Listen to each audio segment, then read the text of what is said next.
On the evening of the 14th of November, 1968, a Norwegian military guard at the Akershus Fortress in Oslo filed an incident report that the Norwegian armed forces declassified more than 2 decades later. The report is brief. It is signed and dated. It is preserved today in the archives of the Forsvarsmuseet, the Norwegian Armed Forces Museum, where it can be read by any researcher with a valid request. The guard's name is redacted in the publicly available copy. The location is not.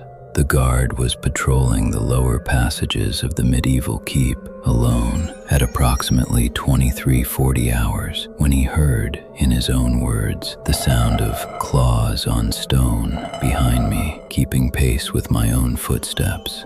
He did not turn around. He had been told on his first day of duty at the fortress by the older guard who trained him that there were certain corridors at Akershus where one did not turn around.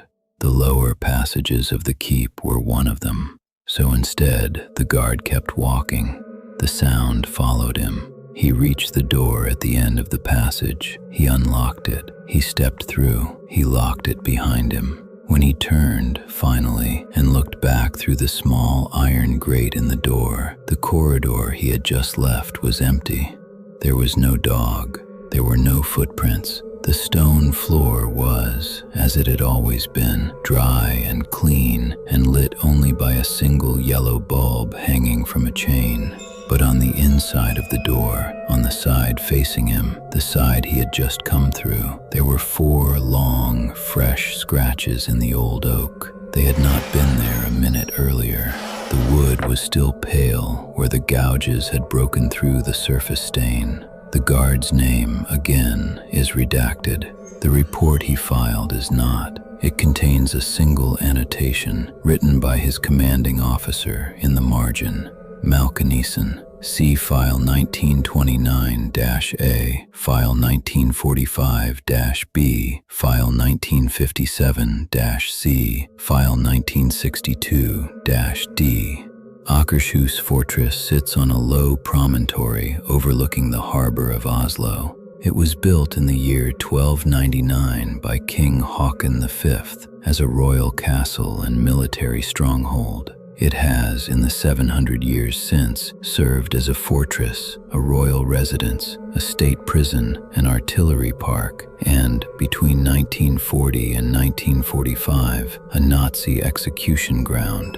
42 members of the Norwegian resistance were executed at Akershus during the German occupation. Their names are inscribed on a stone at the inner courtyard, and a small wreath is placed there on the 9th of February each year, on the anniversary of the largest single execution.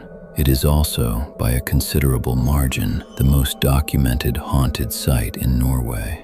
The Norwegian Armed Forces Museum holds a folder labeled simply Akershus, Anomalous Reports, 1898 to the present. It contains, at last count, more than 300 separate written incidents filed by guards, cleaners, military personnel, tour guides, and visitors over the course of more than a century. Most are minor: footsteps in empty corridors, lights in unoccupied rooms, the sensation of being watched. But several recur with such consistency that the fortress staff have given them names.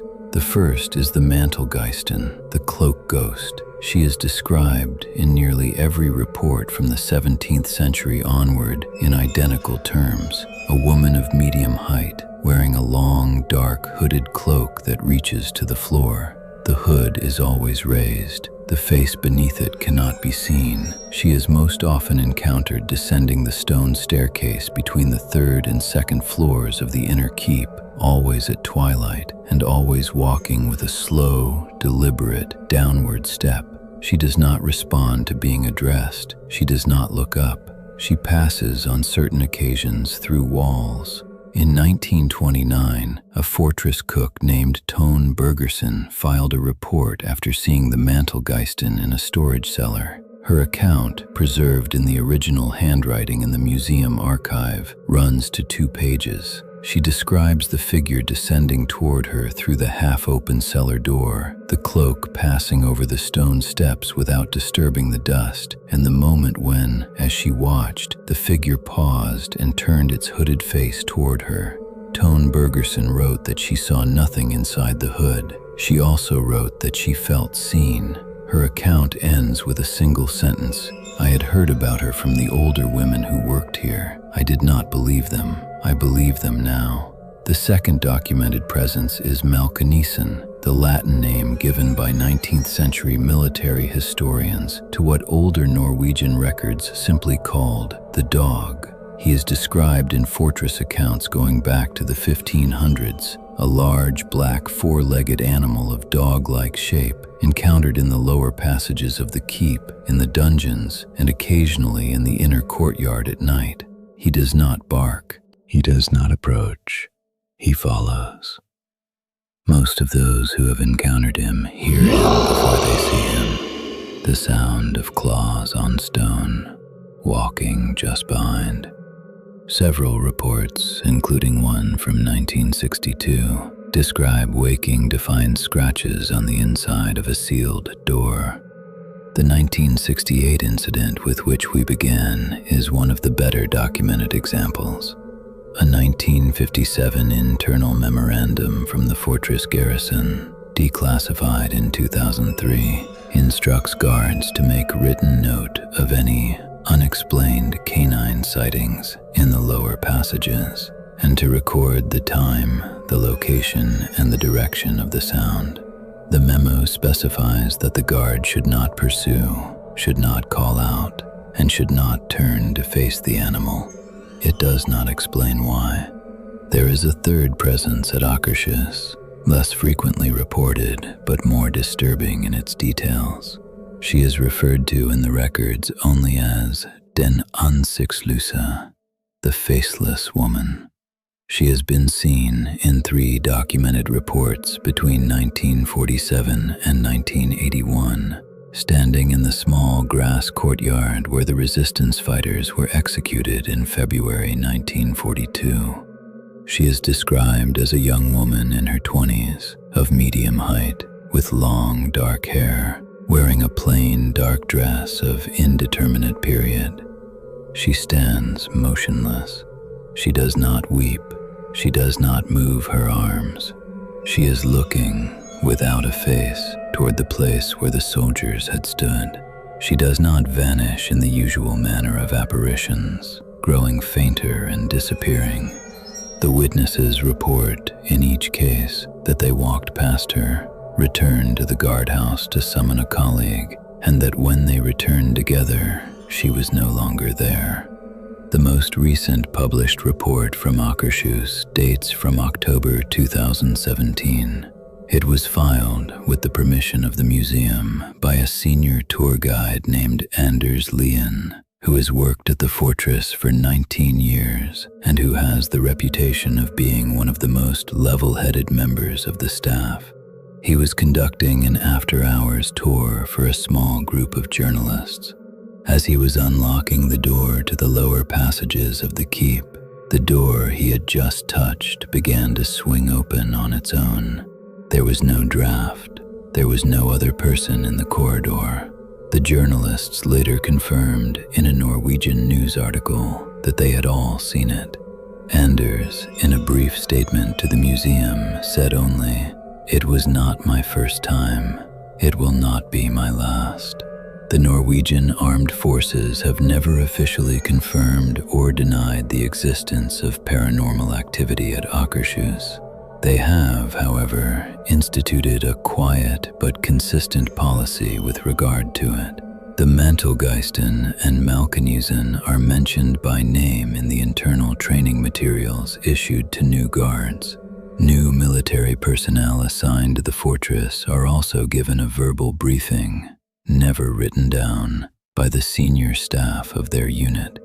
The briefing covers, among other operational matters, 3 specific corridors that should not be patrolled alone after 2300 hours, and a single instruction regarding any unusual sound or sight encountered in those corridors.